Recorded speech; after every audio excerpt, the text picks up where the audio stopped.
Okay, before I start this topic on what enlightenment is, what awakening is,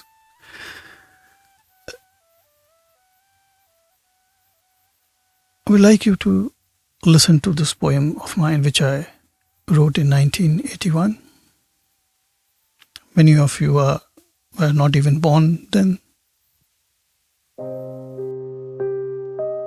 A fish swam the world seeking gurus near and far, pleading, "Show me water, so I know who we are." Some said, "Practice yoga, meditation, or a chant." Others urged grand rituals and a divine dance. Years flowed by, leaving her weary and old. Disheartened, she retreated, her spirit cold. In the riverbed it dreams, swims in circles it seems. Water it must find in this world so unkind. Through the reeds it glides, searching high and wide. Fins move with grace, water it must embrace. It seeks the stream it knows, everywhere it goes. Life without water, my dear, is a journey filled with tears.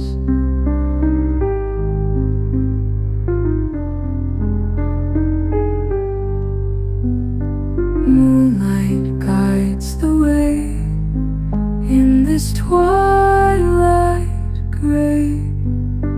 Hope still in the air, water must be there. Under stars it roams, far away from home. In the silence of the night, seeking to catch its sight. It seeks the stream it knows, everywhere it goes. Life without water, my dear, is a journey filled with tears. In a cave she locked herself away, waiting for death, no longer astray. Then one day, a sudden jolt of might shattered her senses, blinding her sight. An electric shock, like a cosmic embrace, revealed the truth in that sacred space. She realized then, with a heart anew, she had always been in the water's blue.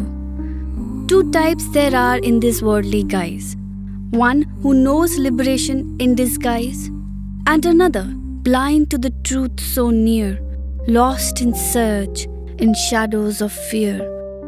Self-realization, an elusive key, a guru's challenge, a mystery.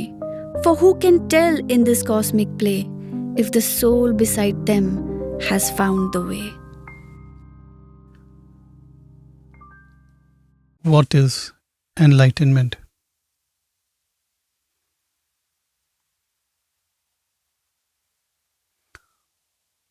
What is awakening? What does all this mean?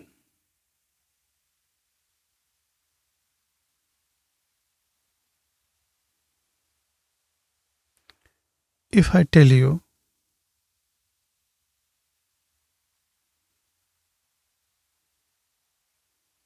only Brahman is,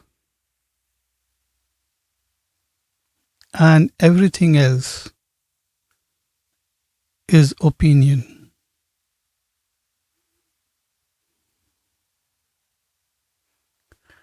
in my book Devtaon Ka Maun, I have a complete chapter dedicated to language. I go very deep into structure of language. And in it,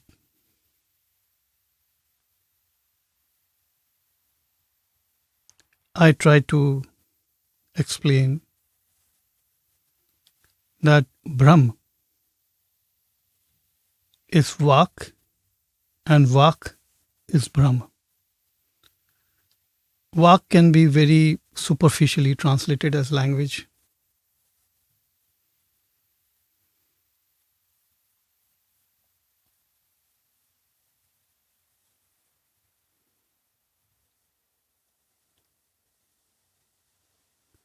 So when I say only Brahm is and all everything else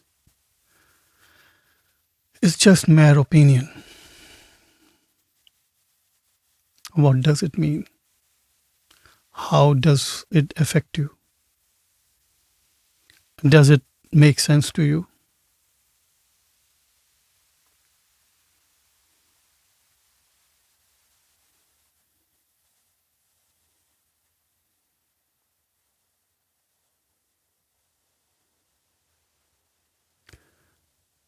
I spent 20 years roaming the length and breadth of India barefoot.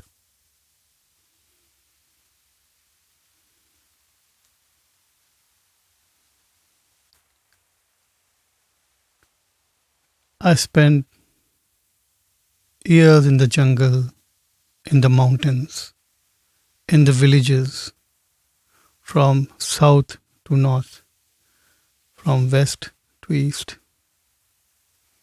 At the same time, I kept on writing, I kept on doing things.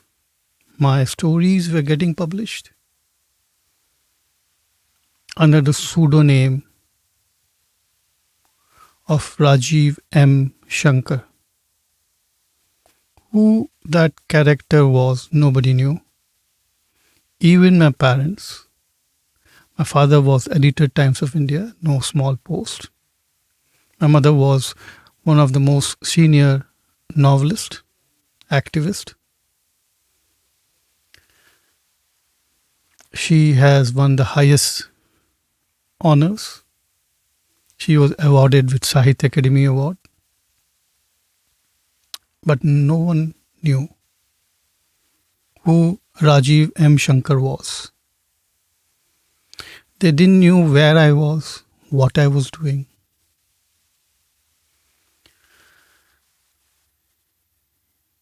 When we talk about what the self is, we talk about the body. We separate the body from the mind from the ego from the self, and self from Brahman. Atma is Brahman. That's what we say. You are that. Thou art that. That's how it has been translated into English.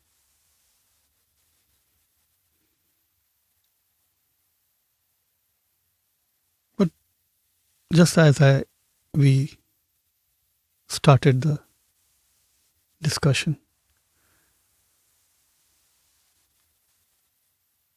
monologue,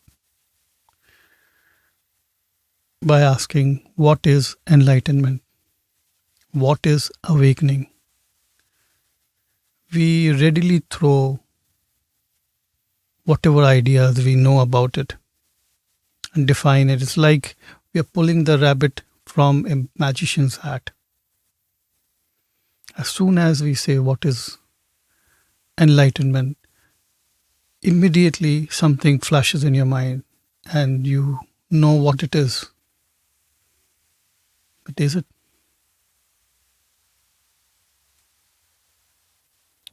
So many discussions about awakening. What does it mean to be awake? What does awake mean even anything. And if only Brahm is and everything else is mere opinion,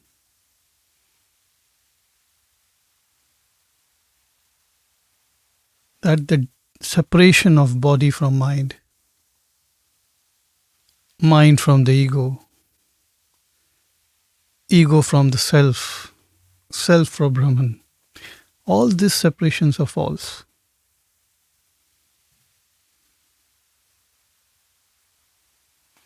You start your seeking, you start your journey from false premises.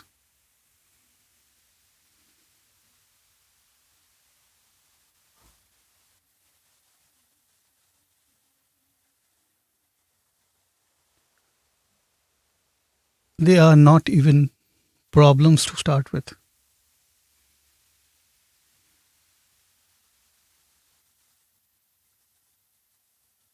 So, all your search for truth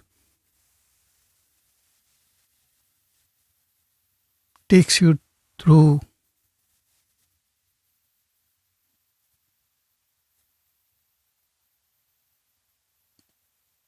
labyrinths of opinions and ideas, and freedom from it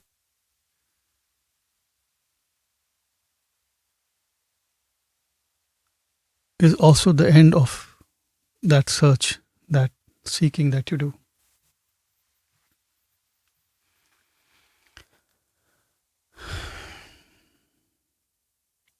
So let's try to understand, because there's so much talk about that the self is not the body.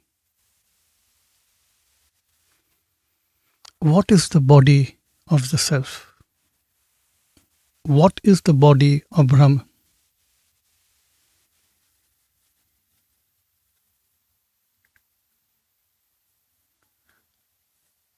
I spent,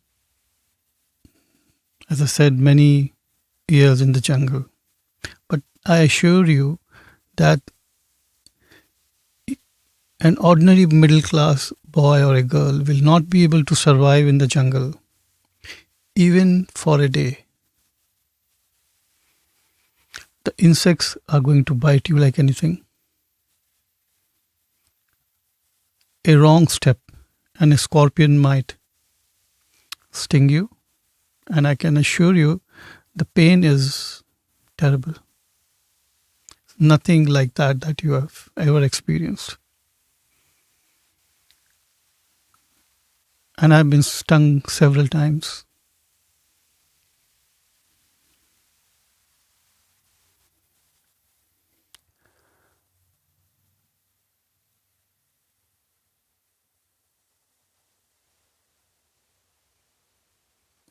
The jungle makes you feel or brings your body to the forefront because you're surrounded by animals who are stronger in power, force, and ferocity.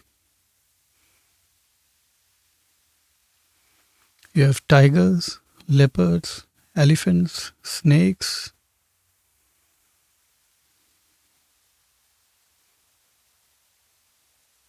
wild dogs, wolves.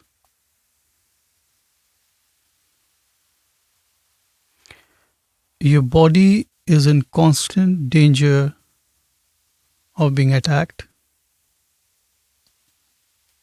And among the most unseen dangers in the jungle, in my experience, are leopards and snakes. A leopard sits on the tree.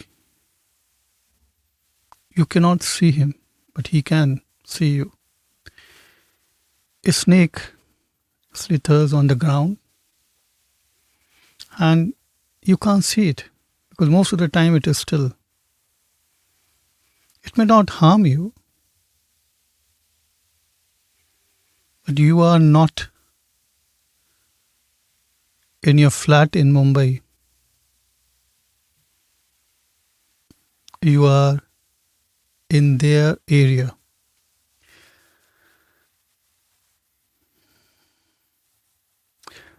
So leopards and snakes are big concern. If the insects won't get you, if the mosquitoes won't get you, they will. But worse than all this is not knowing the source of water. If you don't know where water is, you may not survive more than a week in a jungle.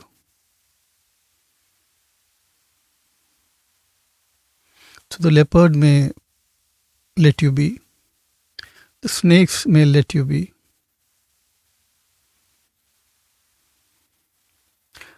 but thirst won't let you be. Hunger won't let you be. You will feel the body's raw presence as nothing that you have experienced. When insects are constantly troubling you, your body is stung by 1,000 mosquitoes.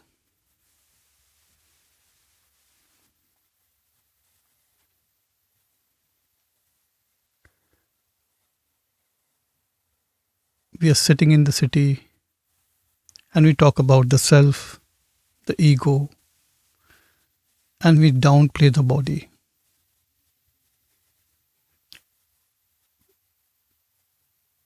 The ego is the body is the self is Brahman, and Brahman is all that there is.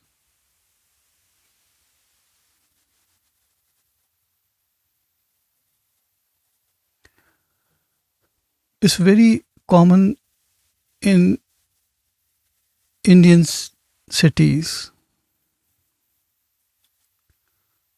to do japa. And one of the most famous mantra is a mantra by Vashisht in Rig Veda called Mahamrityunjay. It speaks about Amrita. And the body is referred as Amrita because what else lives and wants to live and continue to live?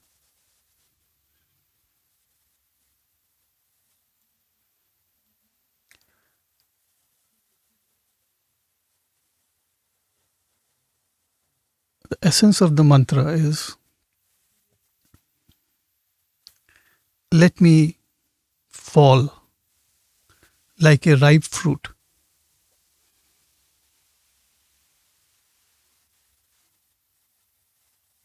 And it is addressed to Triambak, the three eye. And what are the three eyes? It is the sun, the moon, and fire.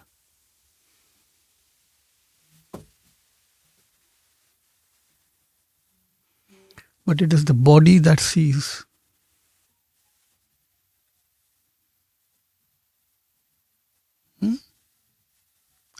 And in the Upanishad, Brahma expresses his existence as the Purusha in the sun. That Purusha I am. The Purusha in the moon. That Purusha I am. The Purusha in the fire. That Purusha I am. But what is Purusha? What is self? What is seeing? Right? Triambaka, the three-eyed one.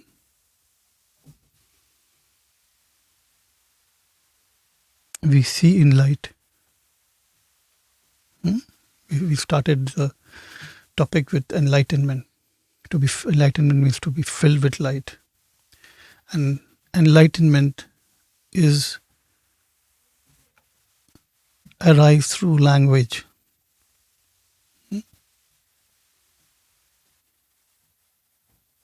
Vak is light of Brahman. In all the Upanishads, is repeated constantly that Brahm is Vak and Vak is Brahman. But we don't pay too much attention to language. Vak is the language, the essence of language. We translate it as consciousness, but the Vedas translate it as Vak. It's a very practical way of dealing with things.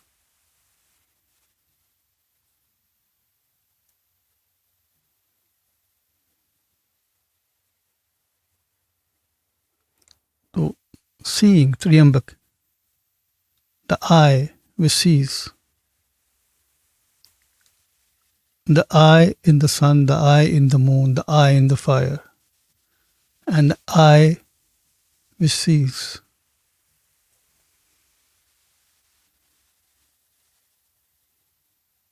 So when the sun goes down, you see,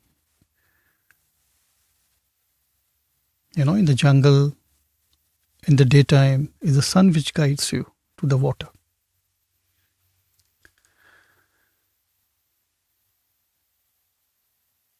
In the night time, it is the moon that guides you to the water.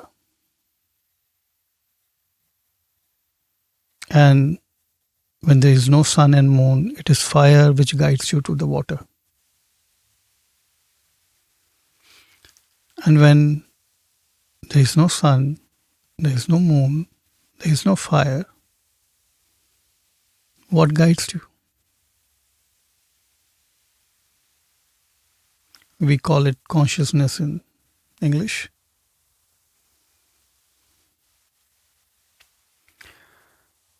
That I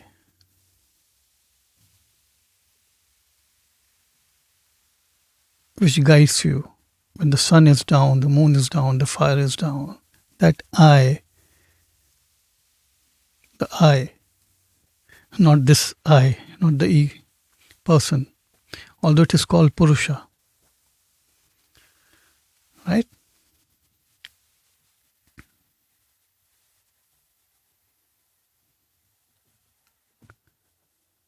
So if you know that I,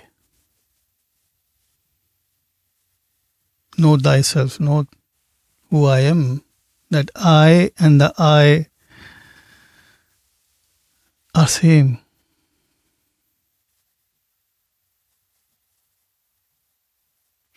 So coming back to sight, to the eye, to consciousness, to seeing, the body is the sight.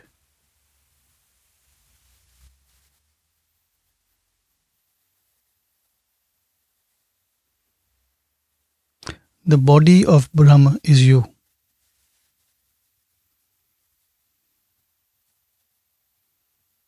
And only Brahma is.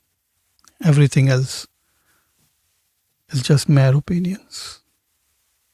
Don't get caught into it.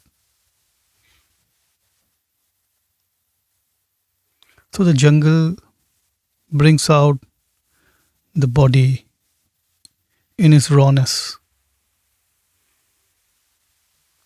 In the Rig Veda Upanishad, Aitharya Upanishad, it's beautifully put. When it is asked, what is Atma? It is said, there are plants. The plants have the sap as the Atma. So the Atma shines in the plant as the sap. The plant does not know tomorrow. The Atma shines even brighter in the animal.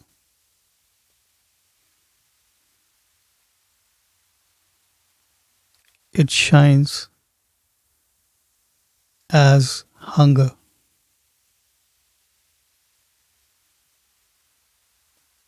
It shines as survival.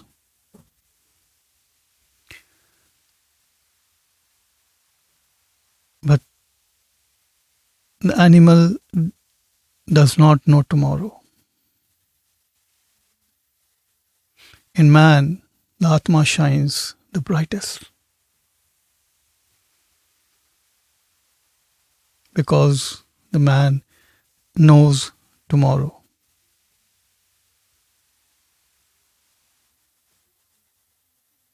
If he achieves something, he wants to go beyond it. Even if he achieves the heaven, he wants to go to the stars. If he achieves the stars, he wants to go beyond the stars. And this is very well expressed in the Upanishad. It's not something that I am making it up.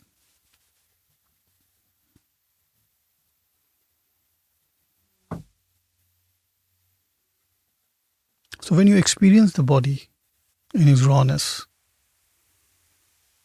that too is a awakening.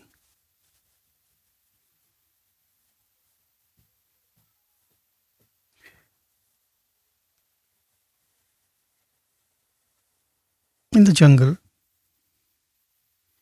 I must have been walking for 12 hours. I had a small lota in which I had water. I always carried it. And I always would stay in temples. So my journey would be from one temple to another temple.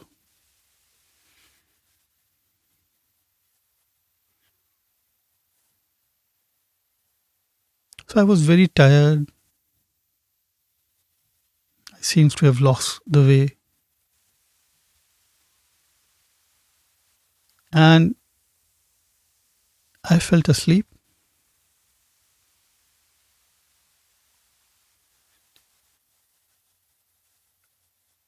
And I felt like a 1,000 volt electric current passed through me. I had no idea.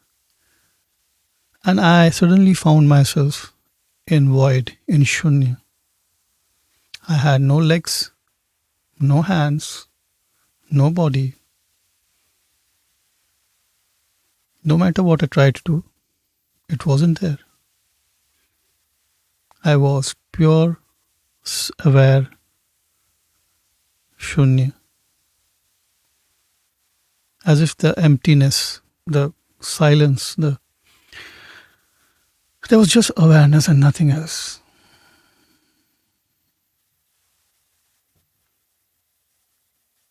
So in the Mahamrityunjaya, the Triyambaka means the simultaneous, the Purusha of the sun, the moon, the fire, and the body. Existence itself is lit. The body is the fire, the twig, the sacrificial twigs. And knowledge is what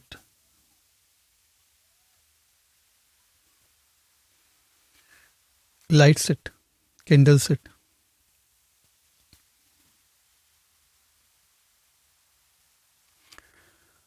So I stayed in that state, I don't know how long, maybe several days, I have no idea.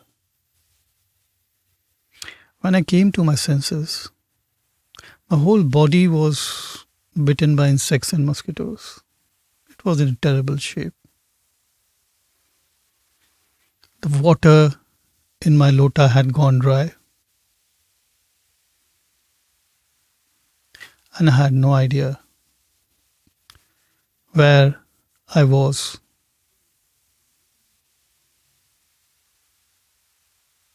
Anyway, I took the lota, got up, I started walking. And as I said that I must have got lost. But I must have walked around 1.5 kilometers and I could see the temple. And my whole body had swollen with mosquito bites and insect bites. I went to the temple. Panditji there saw me. He spoke to me in Marathi. And I can speak very fluent Marathi. I was born in Mumbai. So I told that I got lost and probably slept.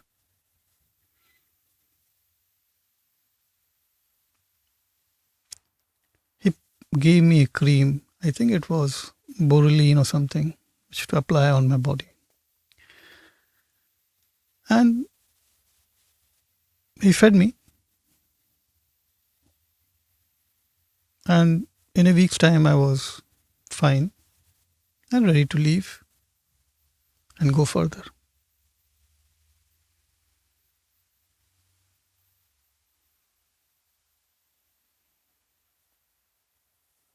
And on the way, it struck me, what does the animal see? Does the animal see the stars? Does the moon make any sense to it? Does it know what the sun is?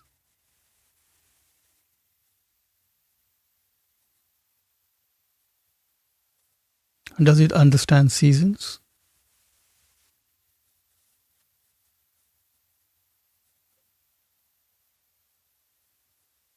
Does opinion matter to him? Do animals and plants have opinions? Do they say this is awakening? This is the state of enlightenment?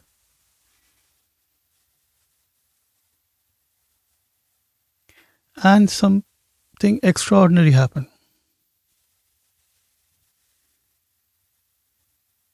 And this was happening with me previously also. It happened with me several times. But all of a sudden I felt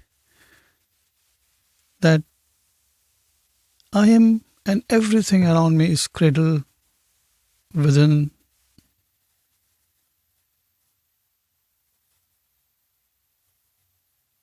my own body.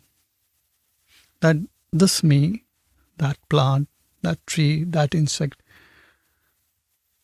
was me but was not me. My body was that which encompassed everything within itself. I was everything. And I was also this boy, Rajiv. I was also that insect. I was also that plant. Within me, everything existed. And I realized that Brahman is experiencing itself through me and through everything. It is me and everything and none of it.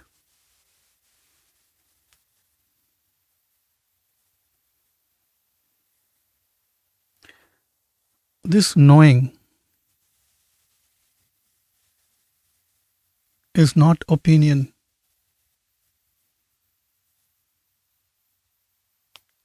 Janna or manna, knowing and belief and faith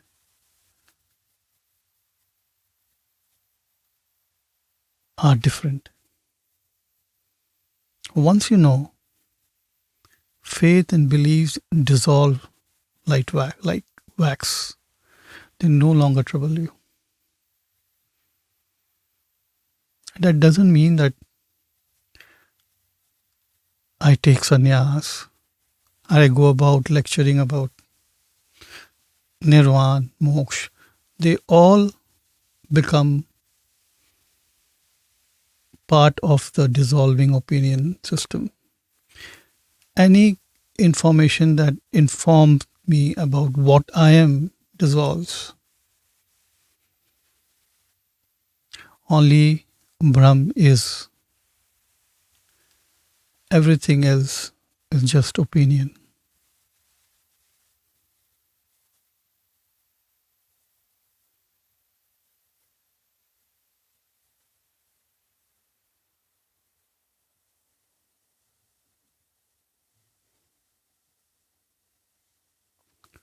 So once you know, you know.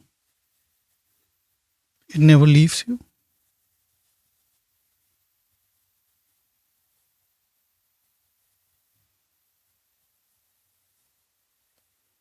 That knowing does not mean that I have become more intelligent than I was, that I was born dyslexic, and that problem has always remained even till now.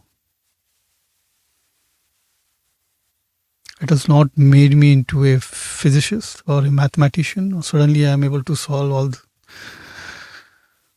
you know the problems. I remained what I was. I could write stories and poems. I could edit and make films.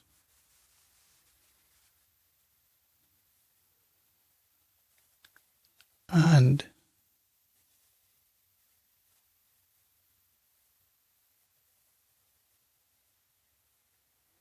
before this knowing, there was nothing special.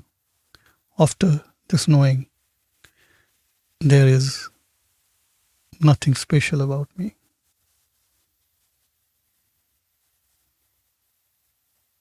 If I can't remember phone numbers, I still can't remember phone numbers. So nothing really has changed. So before knowing and after knowing, everything remains the same. Except you are once and for all free from all opinions. But that doesn't stop me from writing books. That doesn't stop me from making films. That does not stop me from socializing, meeting people, spending time with friends, taking care of my parents, looking, scolding my child if he is doing mischief, if he's misbehaving with elders. Nothing has changed. And still everything has changed.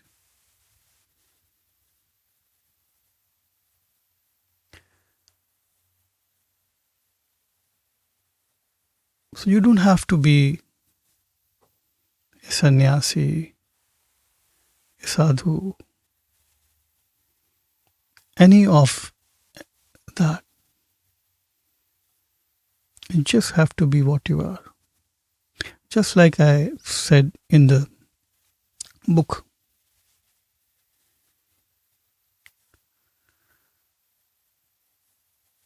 that everything is already in a state of moksha, in the state of nirvana, in the state of enlightenment. Everything is awake in that light. And that light is you. That's what enlighten means. That's what awaken or to be awakened means.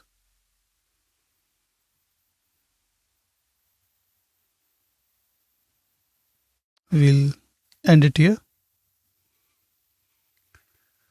And we will, if time permits, revisit this discussion. In my book, Devtaon come on. The God has gone. The gods have gone silent. The silence of the God, no matter how you translate it to English, it's all about the world out there, the jungle, the hills, Gangotri. And the novel The Loom of Time is all about the city, the urban life. And that novel is in English, and Devtaon Ka Maun is in Hindi.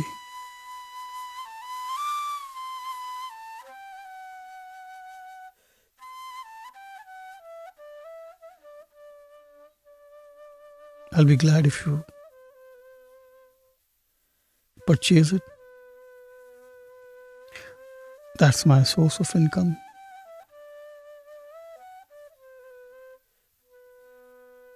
I'll leave it here and we'll meet again.